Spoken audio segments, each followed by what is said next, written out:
Hello বন্ধুরা, মাহবুব টেকের আরেকটি ভিডিওতে আপনাদেরকে স্বাগতম। হ্যাঁ বন্ধুরা, আমরা আজকে কথা বলবো এমএস ওয়ার্ডে কিভাবে সিভি বা বিভিন্ন ডকুমেন্টে ছবি নির্দিষ্ট জায়গায় স্থাপন বা প্রতিস্থাপন করা যায়। সমালোচনা না করে আমরা চলে আসি কম্পিউটার স্ক্রিনে। আর হ্যাঁ, ভিডিওটি সম্পূর্ণ দেখুন। বরাবরের মতো চলে আসলাম কম্পিউটার স্ক্রিনে। আমি সর্বপ্রথম আমার টাইপকৃত একটি ডকুমেন্ট ওপেন করি। আমি টাইপকৃত এই ডকুমেন্টটি ওপেন করলাম। এখানে আমি নির্দিষ্ট জায়গায় ছবি বা লোগো প্লেসমেন্ট করব। এজন্য আমাকে সর্বপ্রথম প্রবেশ করতে হবে হোমের পরে ইনসার্ট মেনুতে। ইনসার্ট মেনু থেকে পিকচার অপশনে ক্লিক করতে হবে। পিকচার অপশনে ক্লিক করলে আমার ডেস্কটপ বা পিসি শো করবে। আমি এখান থেকে আমার পছন্দের যে লোগো বা পিকচারটি দেখতে পাবো বা যে ফাইলে আছে সেই ফাইলে প্রবেশ করে ওই পিকচারটিকে ডাবল ক্লিক করে এমএস ওয়ার্ডে নিয়ে আসব। এমএস ওয়ার্ডে নিয়ে আসলে এটিকে টানলে যেখানে টানবেন বা যেখানে বসাবেন সেখান থেকে বাকি টেক্সটগুলি বা লেখাগুলি সরিয়ে যাবে। তাই এটিকে নির্দিষ্ট জায়গায় প্লেসমেন্ট বা স্থাপন করা খুবই জরুরি। নির্দিষ্ট জায়গায় স্থাপন করার জন্য আমাদের সর্বপ্রথম যে কাজটি করতে হবে, উপরের দিকে লক্ষ্য করবেন পজিশন নামে একটি অপশন আছে। পজিশন অপশানে ক্লিক করলে আপনারা এই ছবিটির অনেকগুলো পজিশন এখানে পেয়ে যাবেন। এখান থেকেও আপনারা পজিশন করে নিতে পারেন। যেমন এই পজিশনটি লক্ষ্য করবেন আইকনটি কর্নারে উপরে আছে, তাই ছবিটিও উপরে কর্নারে চলে যাচ্ছে। এই ছবিটিতে আইকনটি মিডিল বরাবর, এই জন্য ছবিটিও মিডিলে যাচ্ছে। এভাবে আপনারা পজিশন করে নিতে পারেন।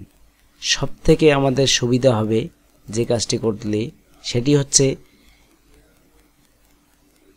পজিশনের পরে টেক্সট ওয়েপিং নামে একটি অপশন আছে, এটিতে ক্লিক করতে হবে। এটিতে ক্লিক করে নিচের দিকে বিহাইন্ড টেক্সট অপশনে ক্লিক করতে হবে। বিহাইন্ড টেক্সট অপশনে ক্লিক করলে এই ছবিটিকে যেখানে খুশি সেখানে আপনারা নিয়ে যেতে পারবেন। প্রয়োজনে বাড়াতে পারবেন, আবার কমাতে পারবেন। ঠিক এভাবে আবার আপনারা চাইলে এটিকে কপি করতে পারেন, কপি করে আরও এক জায়গায় স্থাপন করতে পারেন। সেক্ষেত্রে কিবোর্ড থেকে কন্ট্রোল আল্টার চিপে ধরে, মাউস দিয়ে চিপে ধরে এভাবে আপনারা কপি করতে পারেন। আমি এটিকে কপি করে নিচের দিকে অফিস কর্তৃক প্রণীয় এর জায়গার পাশে বসাই দিলাম। এভাবে আপনারা ছবি প্লেসমেন্ট করতে পারেন এবং আপনারা চাইলে এখানে ছবি ওয়াটারমার্ক হিসেবেও ব্যবহার করতে পারেন। সেক্ষেত্রে আপনাদেরকে আবার ইনসার্টে প্রবেশ করতে হবে। ইনসার্ট থেকে পিকচারে, পিকচার থেকে ডেস্কটপ, ডেস্কটপ থেকে আপনাদের ওই লোগোটিতে ডাবল ক্লিক করে ইমেজ ওয়ার্ডে নিয়ে আসতে হবে।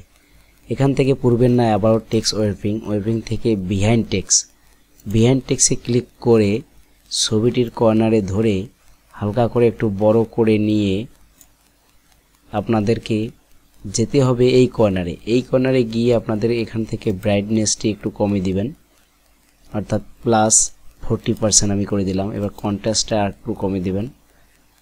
কন্ট্রাস্টটা আমি কত করে দেই, কন্ট্রাস্টটা করে দেই -40%।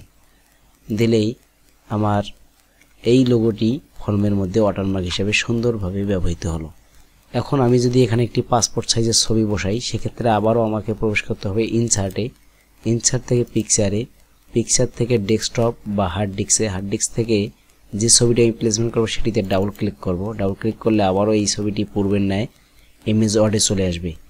এটিকে আবারও নির্দিষ্ট জায়গায় প্লেসমেন্ট করার জন্য টেক্সট ওয়েপিং, ওয়েপিং থেকে বিহাইন্ড টেক্সট, বিহাইন্ড টেক্সটে ক্লিক করলে আমার ছবিটি যেখানে খুশি সেখানে বসানো যাবে।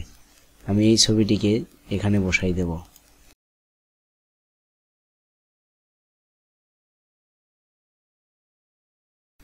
ব্যাস, সুন্দর। সম্পূর্ণ ভিডিওটি দেখার জন্য আপনাদেরকে অসংখ্য ধন্যবাদ।